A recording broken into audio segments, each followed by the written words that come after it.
welcome to Filmatics in Seconds, and today we are discussing how does a camera lens work. ലെൻസസിന്റെ ടൈപ്സിനെ കുറിച്ചും അല്ലെങ്കിൽ ലെൻസസിനെ കുറിച്ചും അറിയുന്നതിനും ഏറ്റവും മുന്നേ നമ്മൾ ബേസിക്കലി അറിഞ്ഞിരിക്കേണ്ട കാര്യമാണ് എങ്ങനെയാണ് ഒരു ലെൻസ് വർക്ക് ചെയ്യുന്നത്.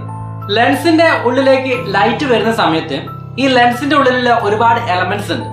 ഈ എലമെന്റ്സ് ഈ വരുന്ന ലൈറ്റിനെ റിഫ്രാക്ട് ചെയ്യും അല്ലെങ്കിൽ ബെൻഡ് ചെയ്യും. ഇത്തരത്തിൽ ബെൻഡ് ചെയ്തതിനു ശേഷം നമ്മളുടെ ക്യാമറയുടെ സെൻസറിൽ ഒരു ഫോക്കൽ പോയിന്റിലേക്ക് ഈ എല്ലാ ലൈറ്റിനെയും ഒരൊറ്റ പോയിന്റിലേക്ക് എത്തിക്കും. ഈ ഒരു പ്രോസസ്സ് വഴിയാണ് ഇമേജ് സെൻസറിൽ ഒരു പിക്ചർ റെക്കോർഡ് ചെയ്യപ്പെടുന്നത്. ലെൻസസിനെ നമ്മൾ ഡിഫറൻഷിയേറ്റ് ചെയ്യുന്നത് അതിന്റെ ഫോക്കൽ ലെങ്ത്തിന്റെ ഡിസ്റ്റൻസ് വെച്ചിട്ടാണ്. ഇത്തരത്തിൽ ഈ ഒരു ഫോക്കൽ ലെങ്ത് പ്രകാരം നമ്മൾ ലെൻസസിനെ ഡിഫറൻഷിയേറ്റ് ചെയ്യുന്നത് അൾട്രാ വൈഡ് മുതൽ ടെലിഫോട്ടോ ലെൻസസ്. ഈ ഒരു ഫോക്കൽ ലെങ്ത് കൂടുന്നതിനനുസരിച്ച് ആംഗിൾ ഓഫ് വ്യൂ എന്ന് പറയുന്നത് നാരോ ആയിരിക്കും.